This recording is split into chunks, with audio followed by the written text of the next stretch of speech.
اب حکومت شادیانے بجا رہی ہے کرنٹ اکاؤنٹ ڈیفیسٹ پہ کہ وہ پازیٹیو آ گیا ہے. تو یہ والی جو ہماری پالیسی ہے اس کے کیا ریزلٹس آ رہے ہیں؟ اس پالیسی کے بارے میں آپ کو اتنا بتا دوں کہ اگر آپ کسی گھر میں رہ رہے ہیں تو اس کے بجلی کا بل بھی آئے گا, گیس کا بھی بل آئے گا, آپ کو دیتے ہیں آپ منتھلی بل. لیکن اس گھر کو آپ بند کر دیں اور بند کر کے کہیں چلے جائیں, جب آپ واپس آئیں گے تو آپ دیکھیں گے کہ یہ بل جو ہے وہ میٹر کے رینٹ کے برابر آ جائے گا. تو آپ کہیں گے دیکھیں میرا تو بل آ رہا تھا 8,000 10,000 روپیہ, اب یہ تو 200-250 پہ آ گیا ہے, 300 پہ آ گیا ہے, تو میں نے بہت سیونگ کر لی ہے. تو بھئی آپ نے سیونگ نہیں کی, آپ نے گھر کو بند رکھا تھا. بالکل اسی طریقے سے کہ اگر آپ معیشت کے دروازے کو بالکل بند کر دیں تو پاکستان کی معیشت چلتی ہی ہے امپورٹڈ را مٹیریل پہ, امپورٹڈ کیپٹل گڈس پہ, امپورٹڈ مشینری پہ, امپورٹڈ اکوپمنٹس پہ, امپورٹڈ انرجی پہ. تو آپ معیشت کے دروازے کو بند کر دیں, یہ سارے امپورٹ گر جائیں گے, آپ کہیں گے جی بچت ہو گئی, یہ سرپلس ہو گیا. یار یہ تو جس طریقے سے ہم نے سرپلس لے کر آئے یہ کرنٹ اکاؤنٹ کو ہینڈل کیا ہے, اسی نے بہت سارے مسائل کو جنم دے دیے ہیں. اور یہ میں بار بار بولتا ہوں, اتنا بولتا ہوں کہ لوگ بھی شاید کہیں گے کہ اس کے علاوہ آپ بولتے نہیں. بالکل بات ہی یہی ہے کہ جس طریقے سے ہم نے معیشت, ہم نے اپنے بیلنس آف پیمنٹ کو ٹھیک کیا ہے, اسی نے تمام تباہی پھیر دی ہے. یہی رزلٹ ہم کسی اور طریقے سے بھی حاصل کر سکتے تھے. اگر ہم IMF کے راستے پہ نہ چلتے تو یہی رزلٹ ہم حاصل کرتے, یہی کرنٹ اکاؤنٹ ہمارا بہتر ہوتا. ابھی بھی ہماری جی ڈی پی بھی نیگیٹو میں. اچھا یہاں پہ ایک اور پازیٹیو فیکٹر جو آ رہا ہے, گورنمنٹ بڑا کریڈٹ لے رہی ہے, وہ ریمیٹنسز کا ہے کہ جو بیرون ملک پاکستانی بھیج رہے ہیں. کووڈ میں سب نے کہا کہ اب لوگ بے روزگار ہوں گے, مڈل ایسٹ GCC کنٹریز جو 6 ممالک ہیں وہاں سے بھی کم ہوں گے, لیکن یہ توقعات کے برعکس بڑھ رہی ہیں ریمیٹنسز, اور کرنٹ اکاؤنٹ ڈیفیسٹ پہ یہ بھی کنٹریبیوٹری فیکٹر ہے. تو یہ سسٹینیبل آپ کو نظر آ رہا ہے؟ آپ کی کیا اس پہ ریڈنگ ہے؟ دیکھیں دنیا کے جتنے بھی ادارے ہیں جب وہ لکھ رہے ہیں کہ یہ ریمیٹنس تقریباً 20% گر جائے گا گلوبلی, تو ہم تو one of the 10 largest recipient ہے ریمیٹنس کے, تو ہم لازمی چیز ہے کہ ہم بھی اس سے افیکٹ ہوں گے. لیکن آپ خود سوچیں کہ ریمیٹنس بھیجتا کون ہے؟ جو پاکستانی وہاں ہے وہ بھیجتے ہیں, اور وہ پاکستانی وہاں کب ہوتے ہیں؟ جب اس ملک میں اکنامک ایکٹیویٹی تیز ہو تو ان کو ڈیمانڈ فار مین پاور کی ضرورت پڑتی ہے, اور ہم سپلائی کرتے ہیں وہ مین پاور, تو یہ لوگ ہمارے یہاں سے جاتے ہیں وہاں ارن کرتے ہیں اور ریمیٹنس بھیجتے ہیں.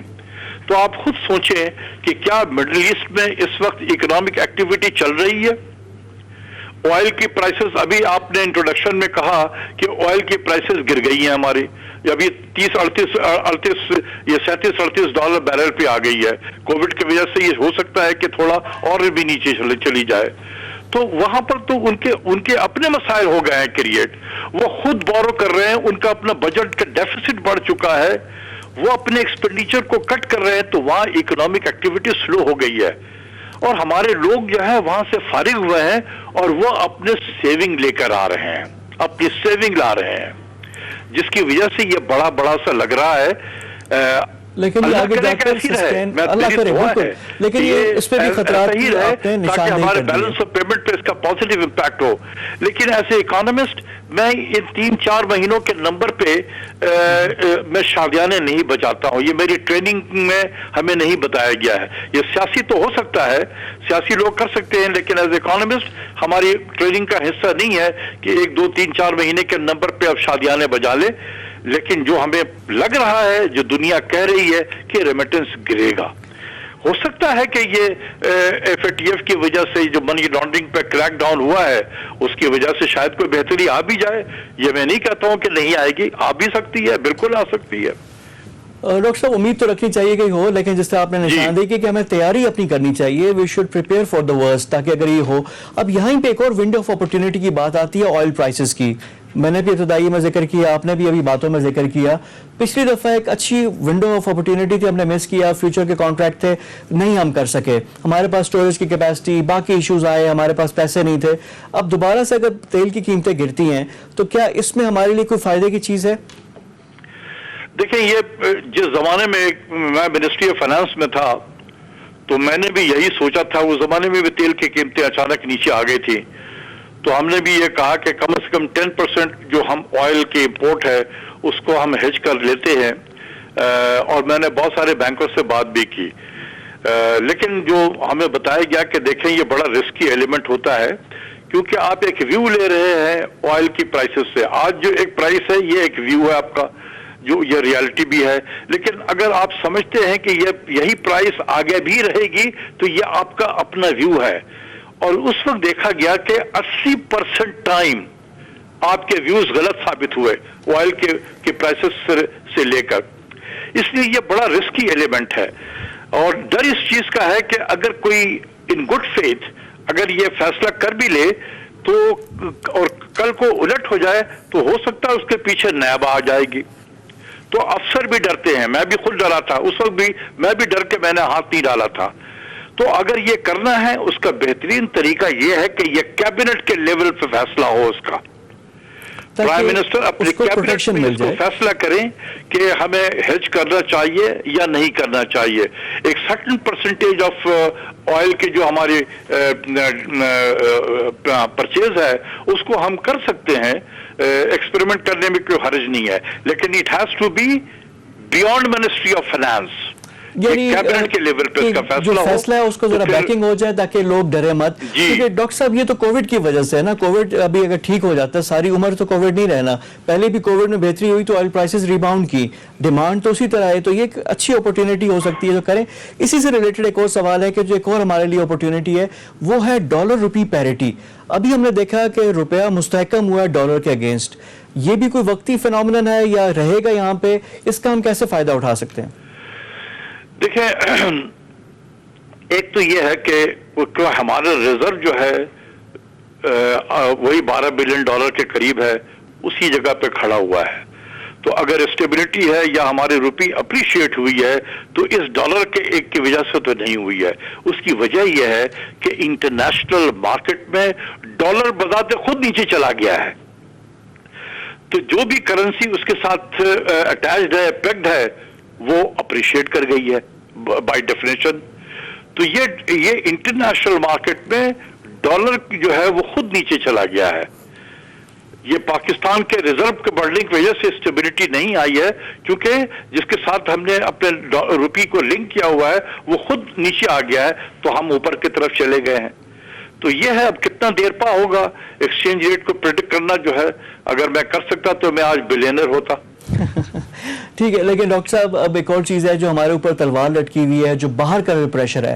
IMF کے پروگرام میں ہیں، ان سے بھی ہمیں پیسے چاہیے. FATF کی علیحدہ تلوار ہے، اس میں بھی ابھی اس دفعہ تو گرے لسٹ میں ہم فروری تک قائم ہیں، امید ہے کہ نکل آئیں اس سے. تو یہ چیزیں لنکڈ ہیں، انٹرنیشنل بورورز، پھر امریکن الیکشن، نئی گورنمنٹ آتی ہے، ان کی کیا پالیسی ہوتی ہے، ڈونر ایجنسیز ان کی طرف ہی دیکھتی ہیں. تو یہ جو پاکستان کے لیے جو گنجلک مسائل بنے ہوئے ہیں انٹرنیشنل سطح پر، اس میں سے ہم کیسے تیر کر اس کو نکلیں اس سے چیزوں سے؟ دیکھیں جو IMF میں گئے یہ ہم اپنے چوائس سے گئے. میں تو واحد آدمی تھا جو منع کر رہا تھا. تھوڑی سی ہمیں مشکلات ہوتی، بالکل ہوتی، میں نہیں کہتا ہوں کہ نہیں ہوتی. اور یہ اکثر ہم کہتے ہیں، میں سنتا ہوں کہ ہم ڈیفالٹ کرنے والے تھے. ارے بابا جب $400 ملین ریزرو تھا تو ہم نے جب ہم نے ایک ایٹمی دھماکہ کیا تھا تو $400 ملین ریزرو رہ گئے تھے نومبر 1998 میں. ہم نے کوئی اس وقت ڈیفالٹ نہیں کیا تھا. تو یہ $9-10 بلین کو لے کر ہم کہاں سے ڈیفالٹ کرتے؟ تو یہ ویسے ہی کہا جاتا ہے، اس کو اتنے سیریسلی ایز اکانومسٹ میں سیریسلی نہیں لیتا ہوں. لیکن بات یہ ہے کہ یہ ہم بائی چوائس گئے یا ہمیں فورس کیا گیا جانے کے لیے، یہ دونوں چیزیں ہو سکتی ہیں. مجھے نہیں معلوم ہے کہ فورس کیا گیا تھا ہمیں یا ہم اپنے چوائس سے گئے ہیں، لیکن ہم چلے گئے.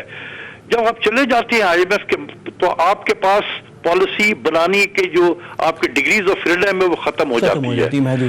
ہم صرف پالیسی امپلیمنٹ کرتے ہیں، بنتا کہیں اور ہے وہ. تو یہ ایک چوائس تھا جو ہم نے لیا ہے. اب یہ IMF کے پروگرام کے ساتھ FATF بھی لنک ہے. یہ میرا ایک ویو ہے کہ یہ